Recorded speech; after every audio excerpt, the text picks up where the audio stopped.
241واں دن پرانے عہد نامہ میں سے آج کی تلاوت دوسرا تواریخ اس کا 33واں باب پہلی آیت سے لے کر 35ویں باب کی 19ویں آیت تک۔ منسی 12 برس کا تھا جب وہ سلطنت کرنے لگا، اور اس نے یروشلم میں 55 برس سلطنت کی، اور اس نے ان قوموں کے نفرت انگیز کاموں کے مطابق جن کو خداوند نے بنی اسرائیل کے آگے سے دفع کیا تھا وہی کیا جو خداوند کی نظر میں برا تھا، کیونکہ اس نے ان اونچے مقاموں کو جن کو اس کے باپ حزقیاہ نے ڈھایا تھا پھر بنایا، اور بالیم کے لیے مذبے بنائے اور یسیرتیں تیار کیں، اور سارے آسمانی لشکر کو سجدہ کیا اور ان کی پرستش کی۔ اور اس نے خداوند کے گھر میں جس کی بابت خداوند نے فرمایا تھا کہ میرا نام یروشلم میں ہمیشہ رہے گا، مذبے بنائے۔ اور اس نے خداوند کے گھر کے دونوں صحنوں میں سارے آسمانی لشکر کے لیے مذبے بنائے، اور اس نے بنی ہنوم کی وادی میں اپنے فرزندوں کو بھی آگ میں چلوایا، اور وہ شگون مانتا اور جادو اور افسون کرتا اور بدروحوں کے آشناؤں اور جادوگروں سے تعلق رکھتا تھا۔ اس نے خداوند کی نظر میں بہت بدکاری کی جس سے اسے غصہ دلایا، اور جو کھودی ہوئی مورت اس نے بنوائی تھی اس کو خدا کے گھر میں نصب کیا، جس کی بابت خدا نے داؤد اور اس کے بیٹے سلیمان سے کہا تھا کہ میں اس گھر میں اور یروشلم میں جسے میں نے بنی اسرائیل کے سب قبیلوں میں سے چن لیا ہے اپنا نام ابد تک رکھوں گا، اور میں بنی اسرائیل کے پاؤں کو اس سرزمین سے جو میں نے ان کے باپ دادا کو عنایت کی ہے پھر کبھی نہیں ہٹاؤں گا، بشرطے کہ وہ ان سب باتوں کو جو میں نے ان کو فرمائیں، یعنی اس ساری شریعت اور آئین اور حکموں کو جو موسیٰ کی معرفت ملے ماننے کی احتیاط رکھیں۔ اور منسی نے یہودا اور یروشلم کے باشندوں کو یہاں تک گمراہ کیا کہ انہوں نے ان قوموں سے بھی زیادہ بدی کی جن کو خداوند نے بنی اسرائیل کے سامنے سے ہلاک کیا تھا۔ اور خداوند نے منسی اور اس کے لوگوں سے باتیں کی، پر انہوں نے کچھ دھیان نہ دیا، اس لیے خداوند ان پر شاہ اسور کے سپہ سالاروں کو چڑھا لایا، جو منسی کو زنجیروں سے جکڑ کر اور بیڑیاں ڈال کر بابل کو لے گئے۔ جب وہ مصیبت میں پڑا تو اس نے خداوند اپنے خدا سے منت کی اور اپنے باپ دادا کے خدا کے حضور نہایت خاکسار بنا، اور اس نے اس سے دعا کی۔ تب اس نے اس کی دعا قبول کر کے اس کی فریاد سنی اور اسے اس کی مملکت میں یروشلم کو واپس لایا۔ تب منسی نے جان لیا کہ خداوند ہی خدا ہے۔ اس کے بعد اس نے داؤد کے شہر کے لیے جہون کے مغرب کی طرف وادی میں مچھلی پھاٹک کے مدخل تک ایک باہر کی دیوار اٹھائی اور اوفل کو گھیرا اور اسے بہت اونچا کیا، اور یہودا کے سب فصیلدار شہروں میں بہادر جنگی سردار رکھے، اور اس نے اجنبی معبودوں کو اور خداوند کے گھر سے اس مورت کو اور سب مذبوں کو جو اس نے خداوند کے گھر کے پہاڑ پر اور یروشلم میں بنوائے تھے دور کیا اور ان کو شہر کے باہر پھینک دیا، اور اس نے خداوند کے مذبح کی مرمت کی اور اس پر سلامتی کے ذبیحوں کی اور شکر گزاری کی قربانیاں چڑھائیں،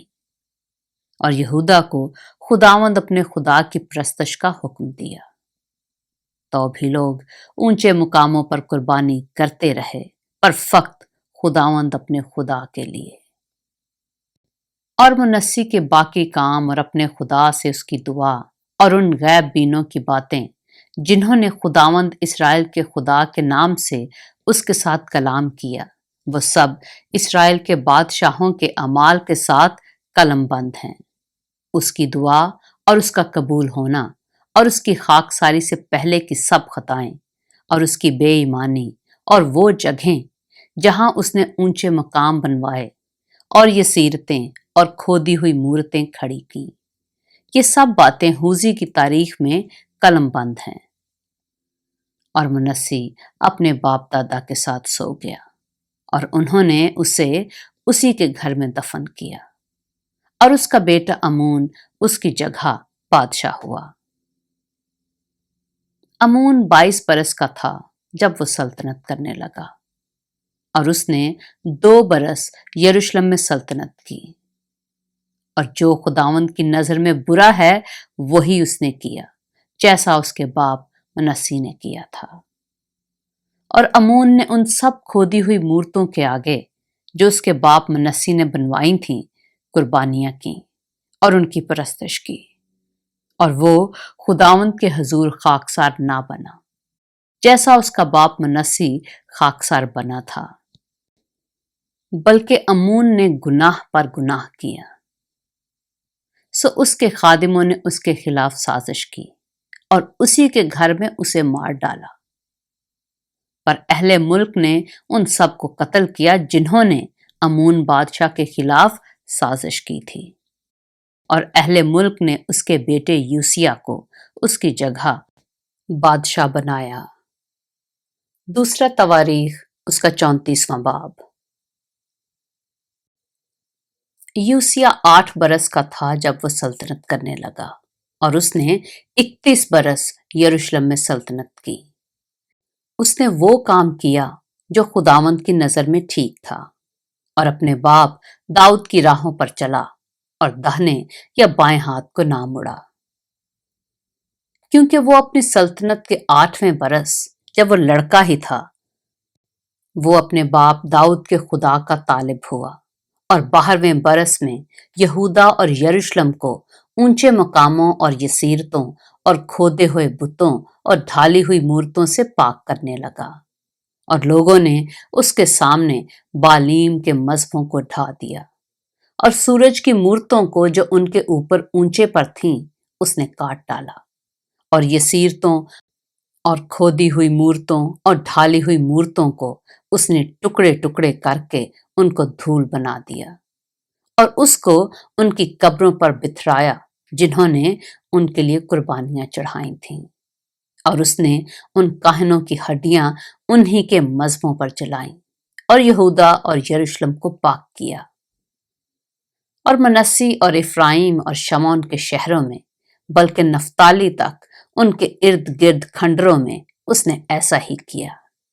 اور مذبحوں کو ڈھا دیا، اور یسیرتوں اور کھدی ہوئی مورتوں کو توڑ کر دھول کر دیا، اور اسرائیل کے تمام ملک میں سورج کی سب مورتوں کو کاٹ ڈالا۔ تب یروشلم کو لوٹا۔ اور اپنی سلطنت کے 18ویں برس جب وہ ملک اور ہیکل کو پاک کر چکا، تو اس نے اسلیہ کے بیٹے صافن کو اور شہر کے حاکم ماسیہ اور یواخذ کے بیٹے یواخ مورف کو بھیجا کہ خداوند اپنے خدا کے گھر کی مرمت کریں۔ وہ خلقیہ سردار کاہن کے پاس آئے، اور وہ نقدی جو خدا کے گھر میں لائی گئی تھی، جسے دربان لاویوں نے منسی اور افرائیم اور اسرائیل کے سب باقی لوگوں سے اور تمام یہودا اور بنیامین اور یروشلم کے باشندوں سے لے کر جمع کیا تھا، اس کے سپرد کی، اور انہوں نے اسے ان کارندوں کے ہاتھ میں سونپا جو خداوند کے گھر کی نگرانی کرتے تھے، اور ان کارندوں نے جو خداوند کے گھر میں کام کرتے تھے اسے اس گھر کی مرمت اور درست کرنے میں لگایا،